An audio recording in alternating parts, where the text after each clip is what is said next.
When I returned home from finishing my business trip, the key to the house wouldn't open. I hurriedly asked my husband through the intercom, "Dylan, why won't the house key work?" Oh, I changed the locks. What? Why would you do that? I stood there in shock, and my husband spoke coldly. You know why, right? We can't cause any more trouble in the neighborhood. So go somewhere else quickly. And then, the sound abruptly cut off. I pressed the intercom several times, but it seemed like my husband had turned it off. It remained silent. Then, I received a message from my husband on WhatsApp. I don't need a wife who uses business trips as an excuse to slack off on household chores. Sleep outside until you reflect on your actions. The moment I saw that, I felt my body tremble with anger. He leaves all the housework to me, and then he talks like this just because I went on a business trip? I don't need a husband like this anymore. After this, my foolish husband will face hell. My name is Abigail, a 32-year-old working wife. I originally liked fashion and worked as a stylist for fashion magazines. Due to my lifelong passion for fashion, my outfits have gained popularity to the extent that magazines have featured special articles on them. My social media followers include tens and thousands of fans, including popular models, who specifically request to wear only the outfits coordinated by me, saying, "I only want to wear what Abigail has coordinated." My job was fulfilling and enjoyable. As I worked with dedication, I had unknowingly turned 30. My friends, concerned about me not having a boyfriend and being focused on work, decided to introduce me to someone. It was there I met Dylan, who would later become my husband. Dylan is a salaried employee at a major cosmetic company's sales department. I instantly liked him at first sight because of his charming smile. He too took an interest in my work, and as we went out to eat together, our relationship began. Amidst our busy work schedules, we managed to fit in dates, and after a year and a half of dating, Dylan said this to me. Abigail, will you marry me? Huh? Really? I'm so happy! To be honest, I thought the proposal was a bit farther down the road, so I was surprised, but delighted. But Dylan, I love my job. I want to continue working even after we are married. Dylan then smiled and replied, Of course. You shine when you work hard. Please stay that way even after we get married. Thank you, Dylan. And so, I accepted his proposal, becoming his fiancé. Afterward, we arranged a meeting between both families, and there were no significant issues, so we had our wedding. We rented an apartment at the midpoint between our workplaces and started living together. The first month or so felt like our honeymoon, and we were happy. However, gradually, I began to feel a certain dissatisfaction. That dissatisfaction was the fact that Dylan didn't do any housework at all. For example, one day, Dylan, who woke up more slowly than me, began to leisurely eat the breakfast I had prepared. Hey, could you make some coffee? Black is fine. Dylan sang such things as he read the newspaper. I made him a cup of coffee and started tidying up the finished laundry. Of course, Dylan made no attempt to help, and he left the dishes from the meal as they were and headed for the shower. In the meantime, I finished the laundry and cleaned up breakfast for both of us. After that, we both leave for work at the same time. I often come home later. Even though Dylan gets home first, he just lies lazily on the sofa. Hey, Abigail, make dinner quickly. I'm starving. While feeling a bit irritated by his words, I quickly prepared dinner. Dylan ate in silence while looking at his smartphone. Hey, can you stop using your phone during mealtime and have a conversation with me? Quit nagging. It's not a big deal, right? Even when I bring it up, he doesn't stop using his smartphone while eating. After finishing the meal, he goes to take a bath without clearing the dishes. He watches TV and drinks beer while I'm doing the cleanup and the bathroom cleaning. Then, while I'm still not done with all the household chores, he heads to the bedroom by himself. This kind of life continued for several months, and I was accumulating stress.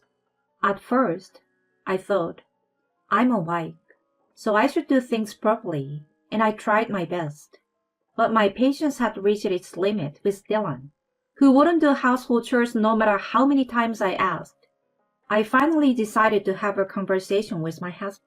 Hey, Dylan, I have something important to discuss. Huh? What? You suddenly sound serious. I want to have a proper conversation about dividing household chores. Right now, I'm doing everything right. Can't you help out a bit? Dylan then responded with a surprised expression.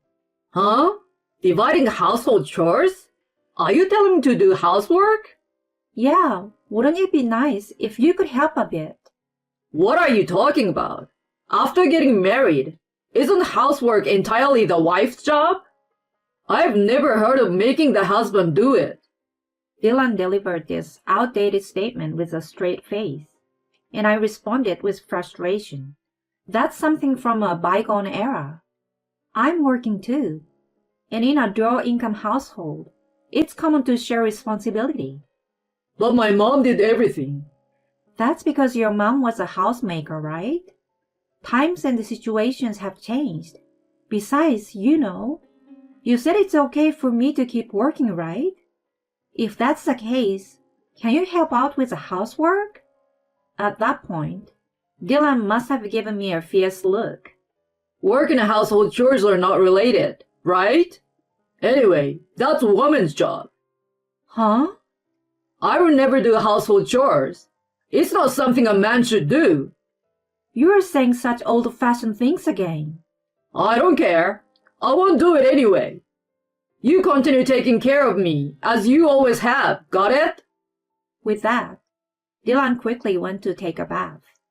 I was alone with my head in my hands. Since then, I've been busier than ever with my publication, thinking that this situation wasn't sustainable for managing household chores. I decided to consult a busy colleague who was in a similar situation. They informed me, we use a housekeeping service.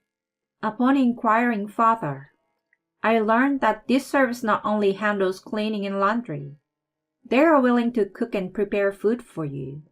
I thought this was a good idea and promptly told Dylan about it. Hey Dylan, I'm thinking of hiring a housekeeping service. When I told him that, Dylan made a suspicious face. Huh? What's that? Well, you see, I explained the details and cost of the service. With our income, it's not an unreasonable expense, or so I thought. I thought for sure he'd agree, but... Absolutely not. Huh? I don't want stranger in the house. And it's waste of money, isn't it? Just keep doing everything like before. But I have a publication coming up, and I'm busy. That's not relevant. You should keep doing the housework perfectly as you always have. Just because you're busy doesn't mean I will tolerate slacking off. Dylan said it forcefully, glaring at me. I could only stand in shock. Around that time, that Dylan started coming home late, saying he was getting busier at work. That never happened before. He claimed he was working late every day, and even working on weekends. Our precious time as a couple disappeared, and we continued to lead separate lives. Despite this, I had to keep the house perfectly. While working, I couldn't help but sigh. Zoe, my close friend and a model, curiously asked what was wrong. Abigail, what's wrong? Why do you look so down? Oh, sorry. I've been a little troubled. I'll listen. How about going out for dinner today? On that day, it seems that Dylan was working overtime, so I accepted Zoe's invitation. We went out for a meal, and I couldn't help but vent about Dylan. What? Isn't that terrible? It's like being treated as a servant. Zoe, after hearing my story, got angry, as if it were her own problem. Just having someone listen to me made my heart feel lighter, I realized. At this rate, won't it affect your work? I have always wanted to work with you, Abigail. Zoe expressed her concern, saying she wanted to work with me. Thank you. I really want to focus on my work. If you ever feel like escaping, feel free to come to my place anytime. I will be there to support you. Zoe said this, and shared her home address, which was in a luxury high-rise. Our relationship started with work, but now Zoe was like a close friend in both our professional and personal lives. I genuinely appreciated her. After some time had passed, I was assigned to go on a business trip for an event. I informed Dylan, who returned home late. Dylan, I'm going on a 3-day business trip soon. Huh? A business trip? Yes. While I'm away, I will ask you to take care of the things at home. Upon saying this, Dylan furrowed his eyebrows and began to get angry. Am I supposed to allow such a selfish request? What am I supposed to do about housework while you're gone? Well, there's no choice but for you to do it yourself. It's just 3 days, right? I don't want to do housework. Dylan behaved like a child, and I sighed. How about we hire a professional housekeeper this time? What? You want me to let a stranger into our home? As Dylan began to speak, his expression changed suddenly. Dylan? Well, all right, I guess. I will let you hire someone while you're on your business trip. For some reason, Dylan started to smirk, and I found it puzzling. However, you will have to cover the cost of the housekeeper during that time, understood? If that's what it takes for you to agree, Dylan. So it was decided that I would go on a business trip, and during that time, we would hire a housekeeping service. However, I couldn't help but feel uneasy about Dylan's sudden change of heart. Perhaps there was a hidden reason for his recent late returns, or maybe not. While pondering these thoughts, I secretly installed security surveillance cameras at home without Dylan's knowledge. 1 week later, I set off on my business trip. I was busy with work during my time away, and 3 days passed quickly. I bought a souvenir for Dylan and returned home at night, trying to insert the key into the lock. However, for some reason, the key wouldn't turn. No matter how many times I tried, the key wouldn't open the door. Panicked, I pressed the intercom, and Dylan answered. Who is it? It's me. Why isn't the house key working? Oh, I changed the locks. What? Why would you do that? I stood there in shock, and Dylan spoke coldly. You know why, right? You should leave quickly. We don't want to cause a disturbance in the neighborhood. Then, the audio abruptly cut off. I pressed the intercom multiple times, but my husband either turned it off, and it wouldn't ring at all. Then, I received a message from Dylan. I don't want a wife who skips housework on the excuse that she's on a business trip. You will be sleeping outdoors until you are sorry. The moment I saw it, I knew I was shaking with rage. You throw all the housework at me, but you say this just because I went on a business trip? I don't want this kind of husband anymore. I turned around silently, grabbed my suitcase, and hailed a taxi. While on the move, I checked the real-time footage from the surveillance cameras I had set up at home. There, I saw the worst scenario I had expected in some corner of my heart. Dylan sitting on our couch, laughing and fooling around with an unfamiliar woman. I successfully drove away that terrible wife. She didn't even notice you were at home. She's a complete idiot. Way to go, Dylan! I'm gathering evidence that she's neglecting housework. And then I plan to divorce her. After that, we can be together, Natalie. Dylan, I'm so happy. I'll be a good wife. Watching this, I felt more disgust than shocked. These two were openly engaging in inappropriate activities in our home. I made sure to record it. After some consideration about where to go, I contacted Zoe. She invited me to her home, and I explained the whole situation to her. Zoe smiled slightly and said this. Your husband was a sales department manager at Sleek Cosmetics, right? Yes, he was. But at that moment, Zoe started making a phone call. A few minutes later, an elegantly dressed older lady appeared at Zoe's house. This is my mom. Well, Mom?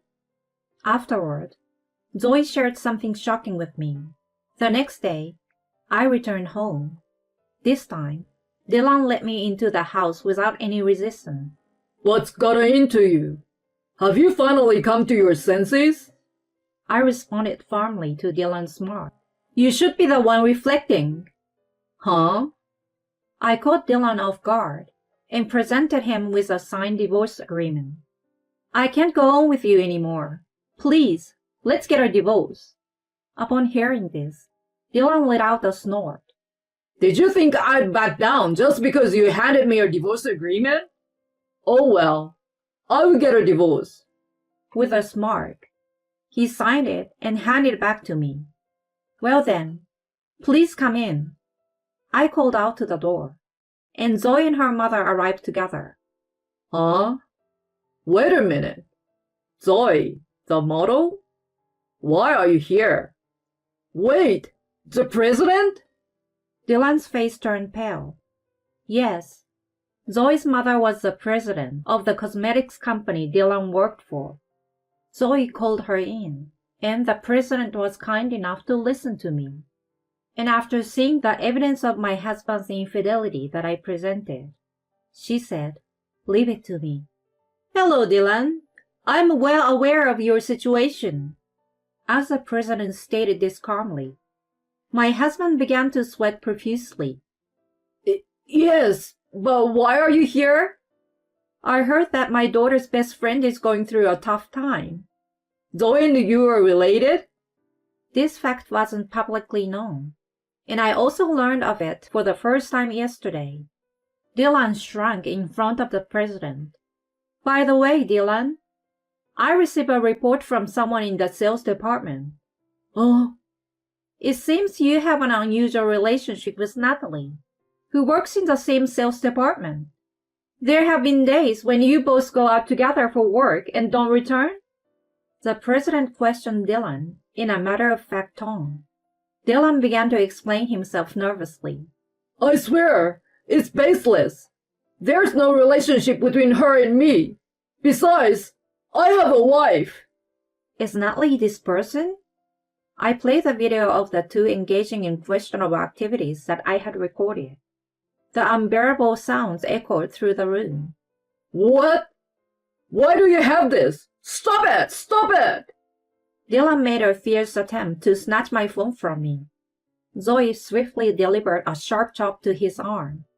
Ah, it hurts! You know, I've done martial arts too, despite my appearance. I'll be your opponent. As Dylan tearfully looked up at Zoe, who was smirking, the president interjected. Regardless, there's evidence of your stay at the lodging in the GPS history of the company car. Well, both you and Natalie will face some consequences, I suppose. What? That's a problem. Utah is a nice place for your relocation, isn't it? Show your skills in the rural area. That's... Seeing that the president's stance remained firm, Dylan turned to me desperately. Abigail, please forgive me. I will be a better husband from now on. Please put in a good word with the president. What will happen to me if I get transferred? I pushed Dylan away with all my strength and yelled, You're so noisy! You haven't done anything for me at all! Get ready to pay alimony, you scumbag! leaving Dylan covered in tears and snot behind. We walked away from the scene. Later, my divorce from Dylan was finalized. I was able to obtain $20,000 in alimony for his infidelity and a significant share of the property.